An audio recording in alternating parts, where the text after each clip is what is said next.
Then Utawala Ward, Mr. Patrick Karani, please come forward. He was Azimio la Umoja, One Kenya Coalition Party. He will be the candidate for Utawala Ward, MCA.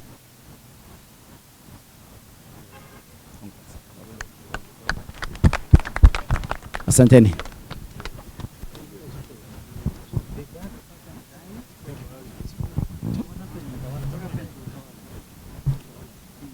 Huh? It's on, eh? It will be picked by the media. Today here again. Why are they so far away? It's an all-male media team. It shows that media is not gender sensitive. Okay. Oh, she's on the periphery. She's not in mainstream.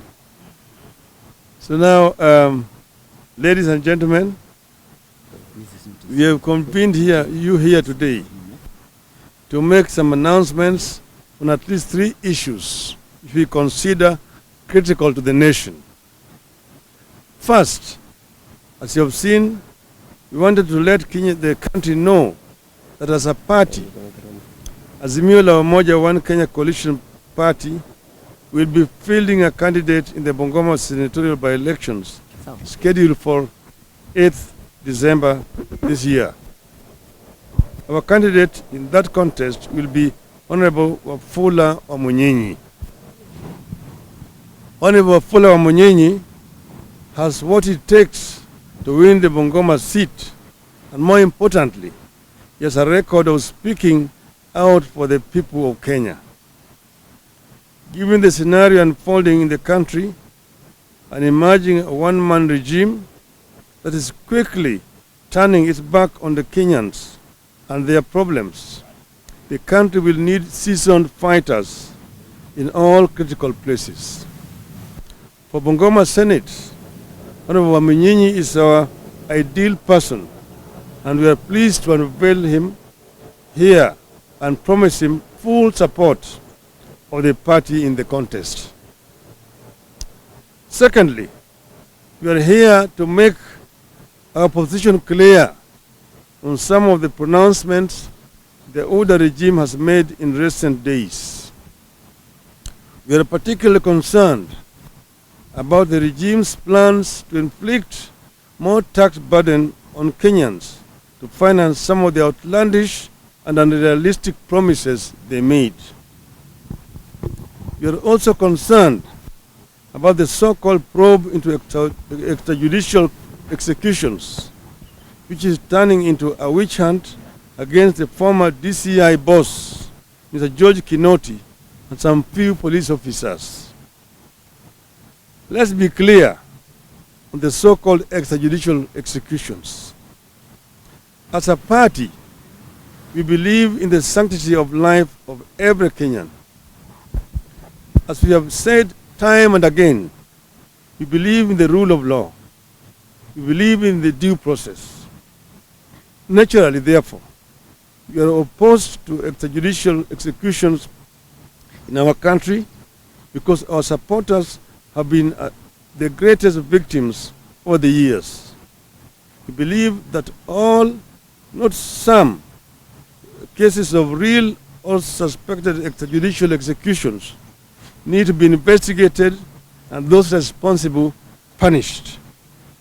We are, however, firmly opposed to the current trend directed by a vindictive regime that the president that seems to be pursuing a personal vendetta against specific current and past state officers in the pretext of pursuing extrajudicial executions.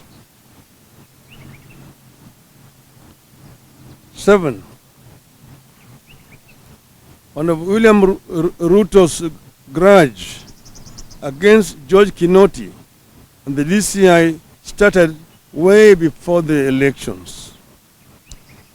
Ruto appears to believe that the coming of the DCI of the UDI regime is a perfect mandate for him to punish the officers he long had a grudge against. We are here to say no. We oppose that attempt to sacrifice state officers who, in the line of duty, may have rubbed politicians the wrong way and who are now being selectively punished for having done their job. Ruto seems to be looking for some Indians whom he lost in the middle of the August elections. Those Indians were human beings. They deserve to live, and we continue to pray for their families and hope that they will be found alive and that justice shall be done in their case. But we believe the Indians are not the first to disappear, and they will most certainly not be the last if the past is anything to go by.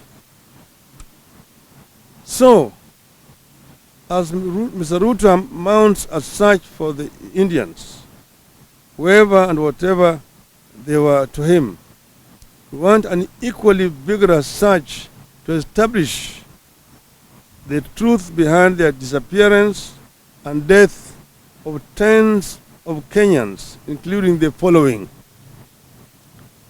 Sergeant Kipyegon Kenei, the administration police officer, went missing just when he was supposed to accompany his colleagues, the Directorate of Criminal Investigations, to record a statement in the 39.5 billion shillings fake arms probe that involved the office of the Deputy President when Ruto was serving in that capacity.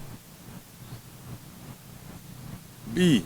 Mr. Christopher Koech, who taught at Kaunga Primary School in Mumias, who was later found lying on the side of a road near Shibuli Market with foam in his mouth and was sweating profusely. He was linked to the ICC case. At one time, he was under witness protection and even sought refuge in a neighboring country. Mr. Koech was to travel to The Hague to testify in lawyer Paul Gicheru's ICC case. Meshak Yebei, whose mutilated body was found in Savo National Park, some 600 miles or kilometers from the Eldoret where he had disappeared. He too was linked to the ICC cases. D. Journalist John Kitui was allegedly killed for his reporting on the death of a witness in the ICC proceedings. E. Journalist Walter Osapiri Barasa and Philip Kipkoech Bet, alias Kipsengera, Ngeria, both wanted by the Hague-based International Criminal Court for interfering with witnesses. Their whereabouts remain unknown to date. F. ICC witnesses like John Kangede disappeared in 2008. George Duo died in 2013. Bernard Kimeli died in 2011. Charles Ndungu Wagacha, Naftali Irungu, Anthony Mwenje, Joroge Gichere, Timothy Mburu Gatira, Njuguna Gitao Njuguna, among other ICC witnesses who disappeared and later died under mysterious circumstances. G.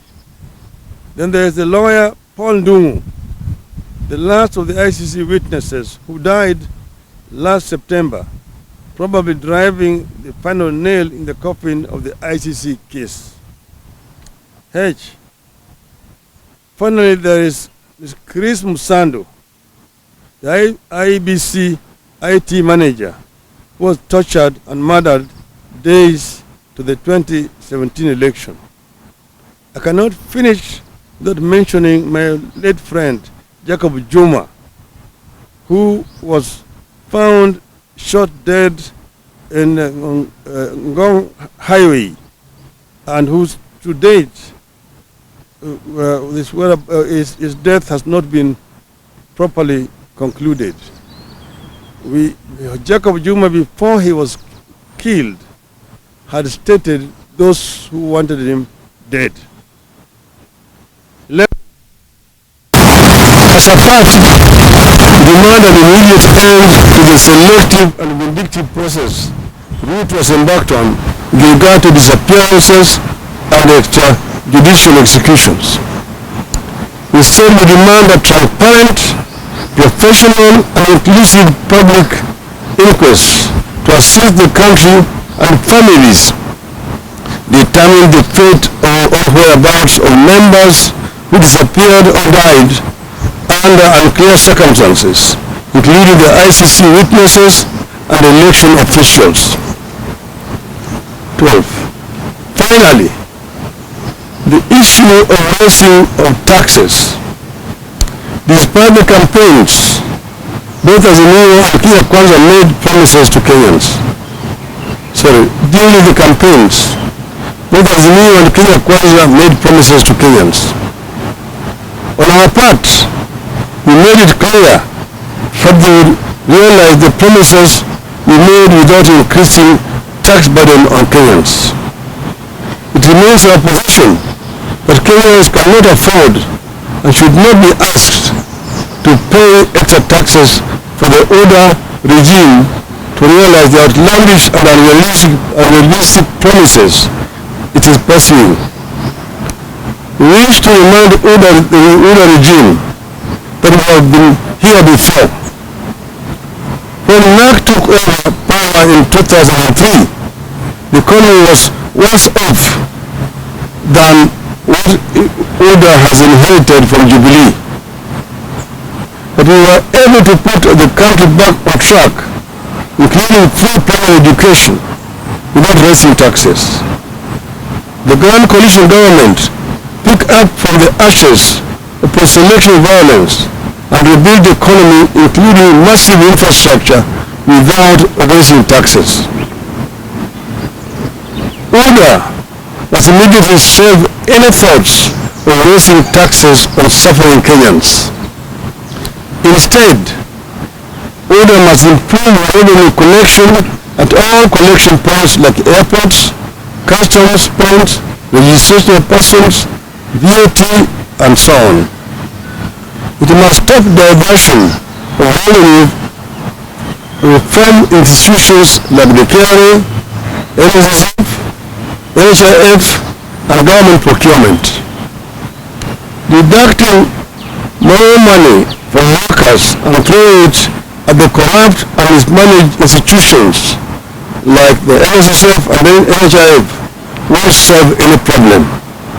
Above all, the government must fight and be seen to be fighting corruption. Those measures will be sufficient to raise money to finance the country without raising taxes. We will resist any attempt by the government to unilaterally raise taxes to finance corruption. End of statement.